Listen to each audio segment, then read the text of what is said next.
Hello folks, so let's speak about the month of February today. If you prefer to read about it, I do post on my website, so have a look there for more details. Yeah, let's get into this.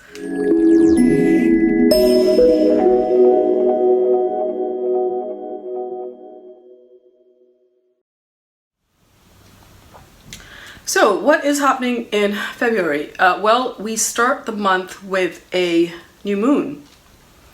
In the early morning hours of February the 1st, the new moon is taking place in Capricorn in the nakshatra of Shravan at approximately 18 degrees, so it's quite close to Saturn.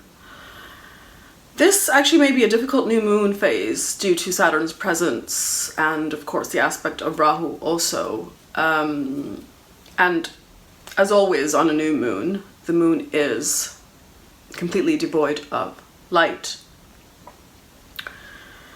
Whatever came up on that Cancer full moon in January, in middle of January, could be a reason for reflection at this time.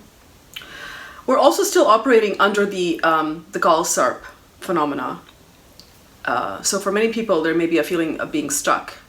So see where Capricorn falls in your chart to see what areas of life can get impacted. Now, with Mercury there connecting closely with Pluto, you could be pondering some serious matters in your life. And not till Mercury goes direct will you get some clarity on these matters.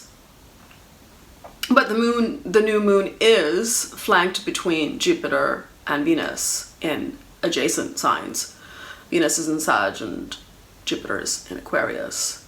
So there is some outside support regardless of the challenges that come up at this time.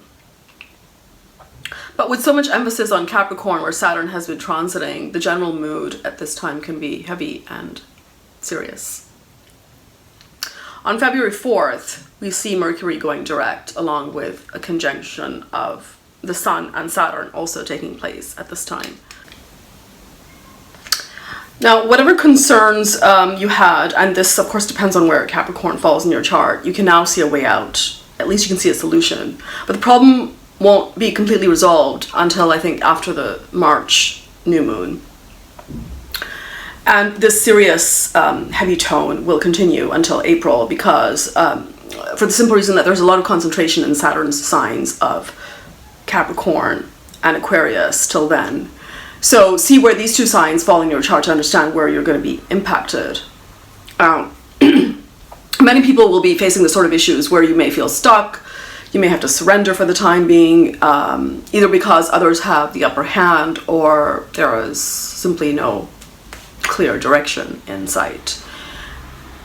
Now, Rahu aspecting Capricorn can exaggerate and augment some of these issues at this time. So for example, if you're a Leo Lagna, health and work matters will feature highly and there'll be a lot of developments here. And some uncomfortable truths can come to the surface. So now once you have a grip on these areas of life, then relationships will feature. There could also be new beginnings with relationships in early March. If you're a Cancer Lagna, you'll be facing many changes in the area of relationships, whether it's personal or business, committed relationships, serious relationships. Some surprises could also feature here. And if you're facing a challenging dasha, then I would say take your time to act, because the consequences could be long-lasting. From February 4th, Mercury direct will help some of these complex situations as it will open up the channels of communication. Mercury forms a conjunction with Pluto and receives the exact aspect of Rahu also. You may also feel some kind of doom and gloom at this time, though remember, thinking is a tool for insight into reality, but not necessarily reality itself. What else is happening? Ketu will move into Vishaka from Anuradha on February the 8th and stay there till October the 18th. This is actually a positive move. Ketu and Anuradha would have compounded some of those relationship problems. Now, with it moving through Vishaka, you may be confronted with two paths, two equally good choices. It could be in relationships, it could be in your career, where you live, any area of life. So see where Scorpio and Libra fall in your chart.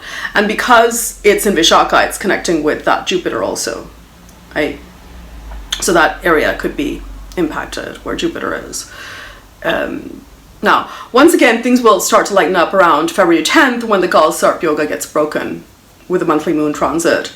On February the 13th, we will see a very long-lasting Mercury-Venus conjunction, which becomes exact in Sagittarius around this time, and then it spills into Capricorn as well, so it doesn't stop there, and it will carry on like this until April. And this can, of course, bring some problems with travel, because we're talking about Sagittarius. If you started a new course of study, you may have to adjust your plans. There could, of course, be fights and confrontations in relationships as well, and passionate feelings can also come to the fore. This will directly impact you if you have Venus and Mars ruled signs. So Taurus and Gemini actually will feel it the most. So see what you have in these signs. During February, this conjunction takes place in Purvashad. So here there is a theme of detoxification and cleansing, and of course Sagittarius signifies a new path. So there could be a breakdown, or there could be a breakup at this time, depending on where Sagittarius falls in your chart. But this will likely not be a surprise, because it's probably been building up for a while now. So it's a good time to let go of toxic relationships.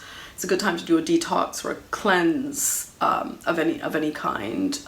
It's a good time to quit a job or give up a bad habit as well. So this conjunction, as I said, will carry on for several weeks, and it will remain very close in Sagittarius till February the 26th. On the same day, February the 13th, the Sun makes its monthly move, this time into Aquarius, where it joins its friend Jupiter. So this is a much better transit for the Sun than we have seen in a long time.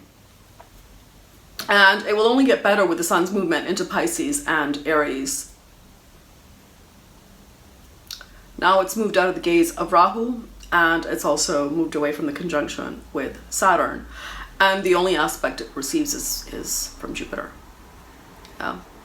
So this is good news for all Leos and for those in the Sun Dasha. On the eve of February the 16th, we have a full moon in approximately 3 degrees in Leo, in the nakshatra of Magha. This full moon is aspected by Jupiter and connects with the Sun by a house placement, because it's in Leo, and Ketu by a nakshatra, because the controlling planet of Magha is Ketu. And both are well placed and strong at this time. Now, Magha is connected to the Pitris, to your ancestors, especially the father side of the family, and especially those that have passed away. So it's a good time to connect with those ancestors through prayers and rituals and things like that. Now, Jupiter's aspect here makes it even a more auspicious time. On the next day, on February the 17th, we will experience a shift with Saturn moving into Dhanishta for approximately 14 months. Now,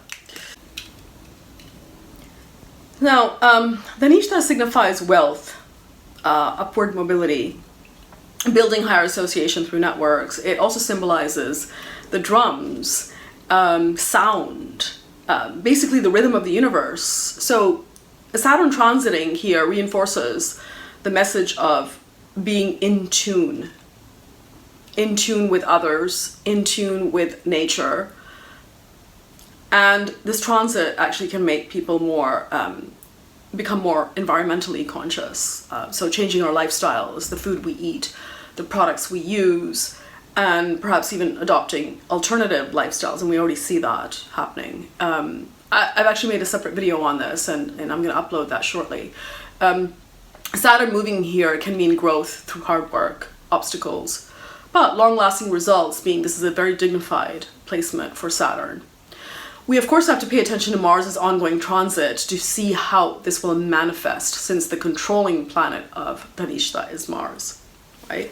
So when Mars moves into exaltation, this can bring a time of material growth, but not without some opposition from others because of that stellium that's taking place in Capricorn.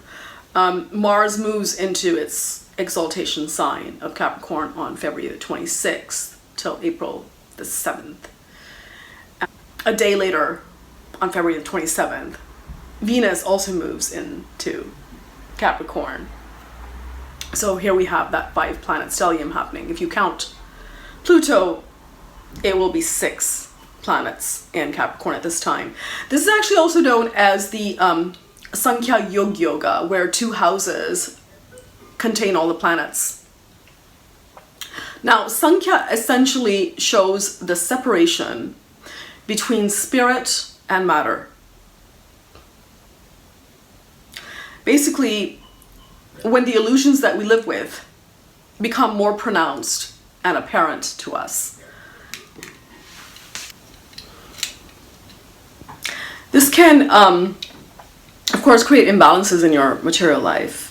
And that's especially the case since we're talking about Capricorn here, which signifies basic necessities in life.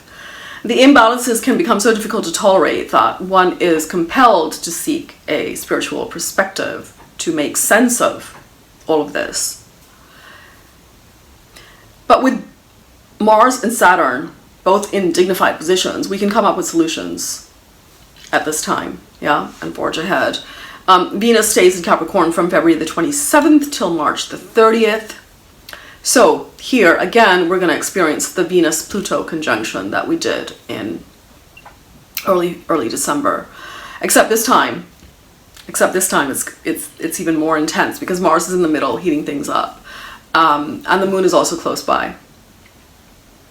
So if you have any planets in Uttarashad, where all the action is taking place, you'll probably be impacted directly by this very chaotic environment. And generally speaking, just for everyone, this doesn't bode well for relationships, especially with both Mars and Venus in Uttarashad, and Mars being the more dominant one here. Also, both the watery planets, Moon and Venus, are in a compromised position. To further exaggerate and expand this energy, we have the close aspect of Rahu at this time. So relationships will definitely go through a deep transformation till April. This will be ongoing till April. And by April, the landscape will also change entirely with all the slow-moving planets shifting signs. So overall, it's a complex month, but the second half, after the full moon, is much better than the first half. Yeah. So that's all, folks. All the best.